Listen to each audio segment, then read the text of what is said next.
Hello, I am not Edward Crichton, and I am the author of Edward Crichton's Praetorian series, beginning with The Last Roman. I want to apologize, first of all, for the camera issue I had before. The borrowed equipment that I'm using didn't work the way I thought it was going to work, hence the slight interruption. I'm borrowing it from my place of business, let's say. One of the things, AV stuff is kind of what I do. I do more than AV stuff.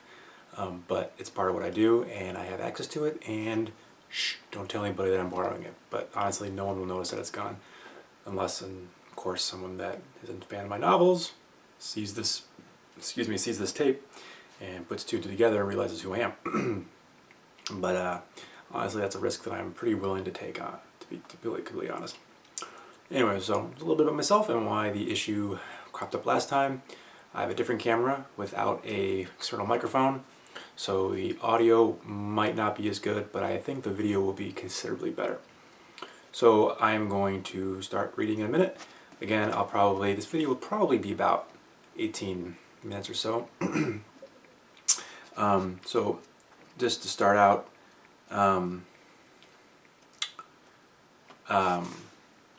this first chapter of this book is controversial in the sense that it deals with a world war of a certain making.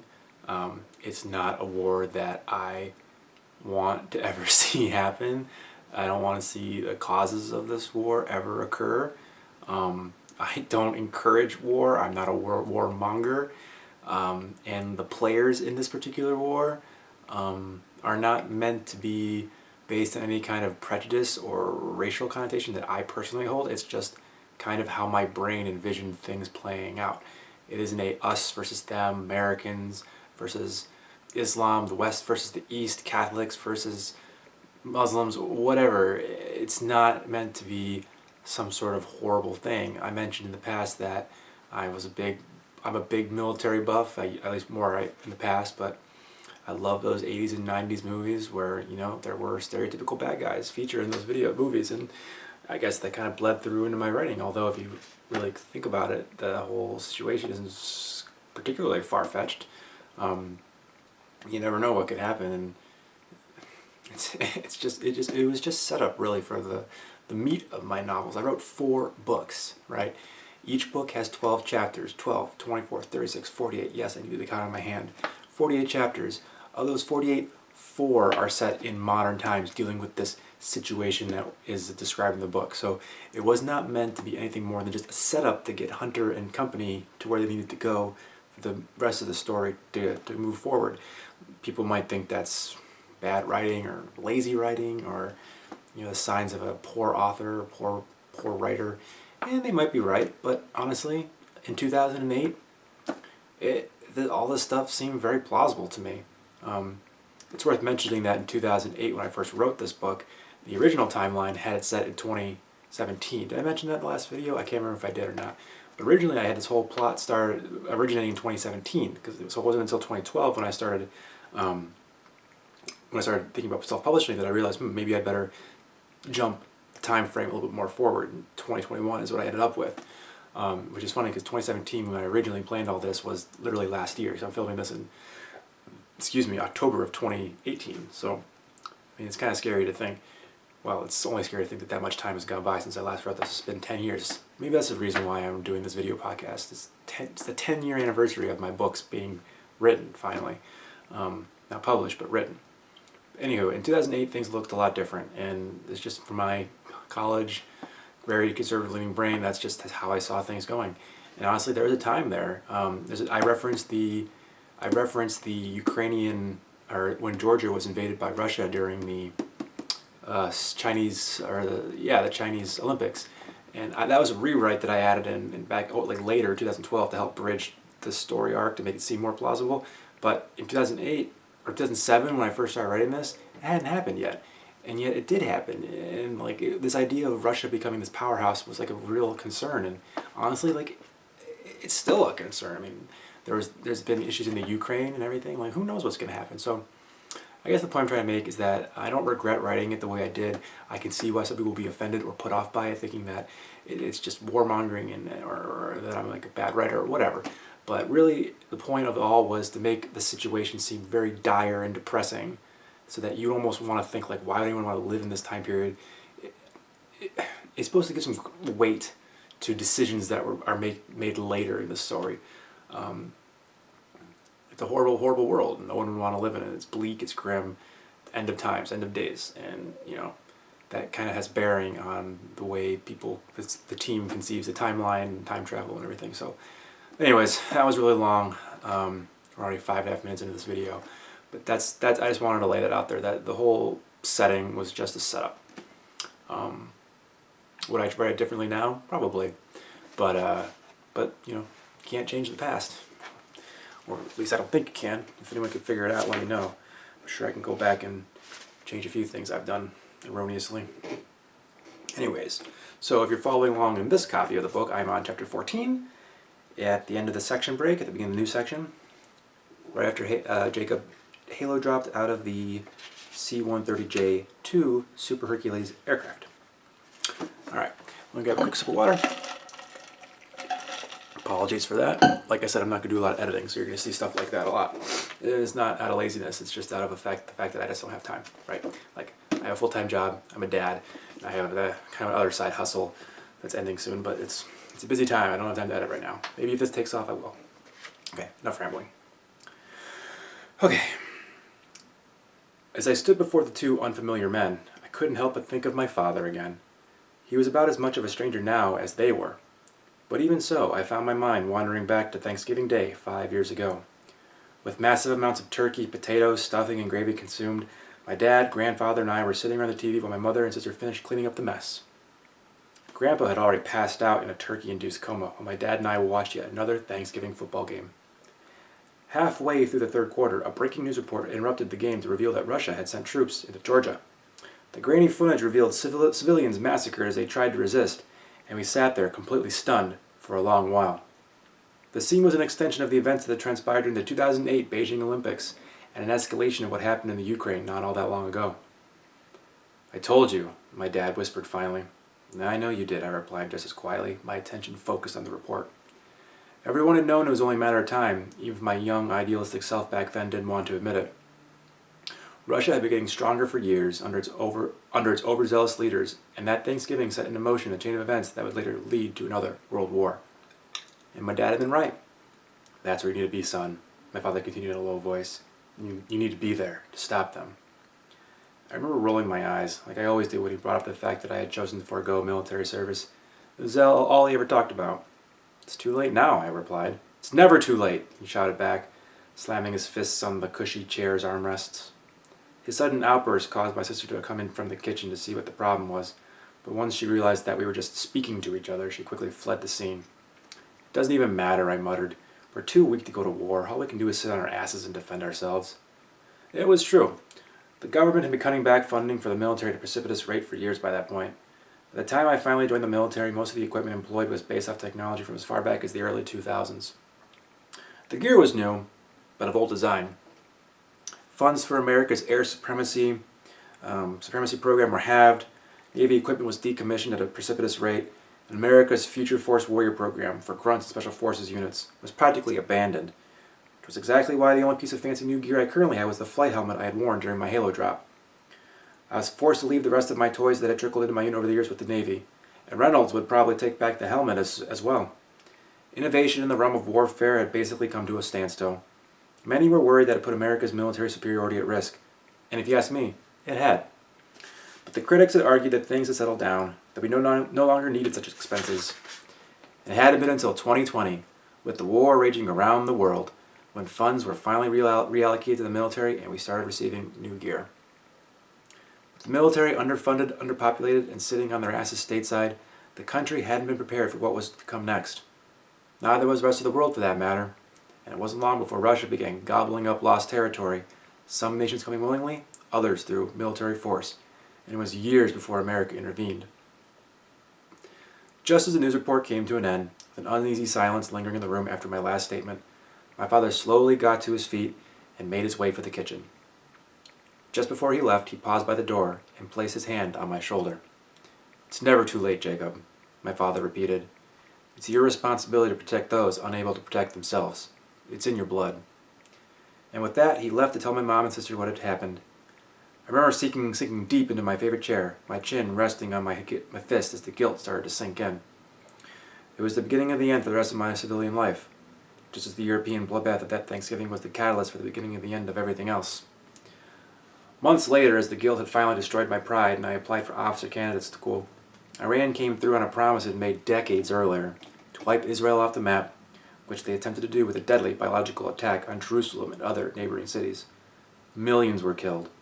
Willing to sacrifice Muslim lives despite years of funding Palestinian efforts against Israel, Iran decided it was time to establish Islamic independence in the region by destroying the Jewish state. As have many wars over the ages started over religion, but soon it escalated to a political debacle, the likes of which the world had never seen. Because of America's connection with Israel, the U.S. military intervened on their behalf. At least we did our best. War between the U.S. and Iran had been brewing for years, but with the war in Iraq wrapped up, America simply wasn't prepared logistically for another major offensive in the region. Slowly and reluctantly, U.S. forces began trickling back into Iraq once again in preparation for a ground assault into Iran. But everything began to unravel when it was discovered that Iran had been funded and supervised by Russian militants the Kremlin claimed they knew nothing about. They had claimed it had all been yet another splinter cell that remained from the dregs of what was left of the old Soviet patriots. Although the public was still unsure of the truth, the net result was the ignition of yet another Cold War. Worse than ever before. With Russia and Iran formally allied against the West, it was only a matter of time before the mistakes escalated. All of this had happened sometime before the later portion of my SEAL training, when I was stuck in survival, evasion, resistance, and escape. SEER. Most of my fellow trainees and I had bitched about the fact that the world wasn't quite crazy enough for us. We hadn't thought anything of Russia's or Iran's newfound aggression, or alliance. No one expected the two countries to become the threat they eventually became. Nobody had anticipated what was about to happen next. We'd quickly come to regret our flippant words. I pinched my nose again, reminding myself that the past was exactly that. I had to focus on where I was now and what I was doing. Nothing else mattered. I returned my attention to Reynolds, who nodded. "Very good," he said, before gesturing to the other man. "This is Father Vincent. He will take us to Rome and will escort you personally once we reach the Vatican." I shook the priest's hand. His face was shaped like a pear, with a square jaw, strong features, and a weathered look of a man who had spent much too much time in the sun, but not without a hint of handsomeness. Combined with his age, I would describe him as grizzled. "A pleasure to meet you, Father," I greeted. "And I you, young man. His Holiness will be most happy to meet you." "I'm looking forward to it. It's not every day that you get the opportunity to meet the Pope, let alone work for him." Opening the driver's side door, Father Vincent replied, "These are dark days, my son. Enjoy your opportunity while you can, but remember, there is work to do." "I understand, Father." With this ominous tone floating through my mind, I took a seat in the back of the car, closed my eyes, and couldn't help but allow my mind to reminisce about just how stupid we had been back in SEER. Participating in SEER was a treacherous affair. Completely cut off from the world and getting my ass handed to me by my trainers, or should I say, my captors. The world reached the point of no return at that time. When the Pope was targeted next by the same extremists who were involved in the massacre of Jerusalem, the entire world erupted in conflict. Early one Sunday morning, as faithful Catholics gathered in St. Peter's Square to hear Mass from the Pope, suicide bombers disguised as worshippers detonated charges strapped to their chests. Non-explosive in nature, these bombs emitted an invisible and odorless gas, overwhelming everyone before they even knew what had happened. It was hardly surprising that the Pope's elite Swiss Guard had been able to eliminate the targets and move him inside to safety. But despite their best efforts, only a few worshippers and attendants made it inside as well. Perhaps by an odd act of God, the strong winds which usually swept through the region were unusually calm that day, containing the gas to the area around the Vatican. So few of Rome's other inhabitants were affected. Equipped with state-of-the-art technology cleverly concealed by its classic facade, the Vatican was quickly sealed off, and all those inside were safe. Those outside were not. Any consideration that the Vatican would be the next target had escaped every Western intelligence agency's radar. Iran's rhetoric had never indicated such a move was on the table. Lacking long-range missiles and the ability to penetrate America's very competent domestic security agencies, staging a bold attack on the Vatican had served as the most grievous of statements. The West was on notice. Thousands of Catholics were violently murdered, and with a mass of decaying corpses littering St. Peter's Square, a call to action was demanded. In an age where secularism was at the height of its popularity and church attendance across faith-based institutions at an all-time low, many wondered what kind of reaction, if any, would come about from the horrific attack. No one had any idea that almost overnight, sects of Christianity, from Anglicans to Charismatics, and many forms of Protestantism in between, were in sudden support of their Catholic brothers and sisters. The situation did not progress as far as to unite all Christians under a single religious banner, as it would be a cold day in hell before that happened. But the Pope began influencing the decisions of many individuals again, not just Roman Catholics. Compounding matters was Russia's involvement was no longer in question. The West could do little more than watch as Russia infringed on its eastern neighbor's sovereignty, After this, the West could do little more than watch as Russia infringed on its eastern neighbor's sovereignty, resulting in an outbreak of hostilities in Eastern Europe and the Balkans between Russia and member nations of the European Union. After 4 years, places like Poland, Hungary, Slovakia, Romania, and Macedonia were war zones. Their cities were devastated and destroyed, and were littered with dugout trench systems reminiscent of those used in World War I, ones that never seemed to shift or move, only run deeper with blood. Things continued to get worse in other parts of the world as well. The conflict simmering for decades between Pakistan and India had finally boiled over. The large populations of Muslims and Christians in both nations only fueled the fire, turning neighbors upon one another in a multitude of bloody conflicts. It became a trend the world over. Wars flared up all over the world, neighbors finally finding the excuses they needed to pick up arms against one another. And most didn't even need religion to justify their action. That's a key point there. By the end of the decade, the Americas became yet another victim. North America's southern border with Mexico became a war zone when Mexico was overrun by guerrilla forces led by communists and warlords who had been slowly building their armies for years. Again, mostly thanks to Russian benefactors who clearly had a long-term plan in mind. Russia had finally succeeded where the Germans had failed during World War I, World War II, I guess that's a typo right there, oops, by opening up a second front against the United States of America. As a result, Canadian-American forces were posted all along the expansive border, constantly engaging in skirmishes and pitched battles. North Korea then crossed the 30th parallel quite early in the conflict and invaded South America. Korea. With the bulk of American forces tied up all over the world, there was little the troops garrisoned behind the demilitarized zone could do. North Korean tank divisions rolled south with little impediment to their progress, and their navy blockaded the peninsula. For the past 5 years, South Korea steadfastly held the southern tip of the smaller nation, guarding against both the land and sea invasions that were sure to come. Their fate looked grim. And then there was Africa. Their part in the conflict was, for once, not to fight exclusively among themselves, but to somehow put aside most of their differences and wage war against anyone who got in their way. African warlords had cut a swath across the entire continent, recruiting and fighting each other and together in equal parts. It hadn't been long before isolated coalitions had moved north toward Europe and east toward Saudi Arabia. The entire southern coast of Europe was on high alert, and Spain was under constant threat, a situation which had the potential to become a horrible mess. The one factor missing from the global war was the use of nuclear weapons. It was interesting how the threat of nukes had always had the citizens of the world on edge, always wondering if the end was just around the corner. Everybody knew that it would take only a small percentage of even one nation's nuclear supply to bring about the end of the world. Yet, nukes had been a non-factor since the beginning of World War III, not once being employed on the battlefield. The world's official no-nukes policy was hardly surprising, at least to me. Every finger poised over nuclear launch buttons around the world knew that as soon as they allowed gravity to overcome the strength of their fingers, every other button of mass destruction would likewise be depressed.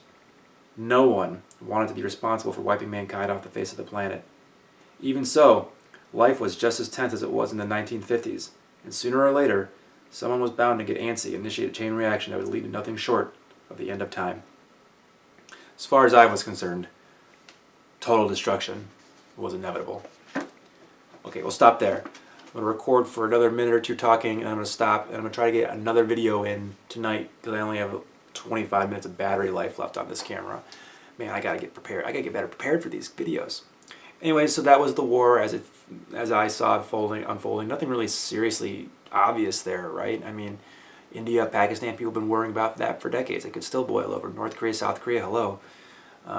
African warlords, maybe a little far-fetched, but I mean, Africa has been in a state of turmoil for a long time, probably since European colonization, which is what ruined it all to begin with.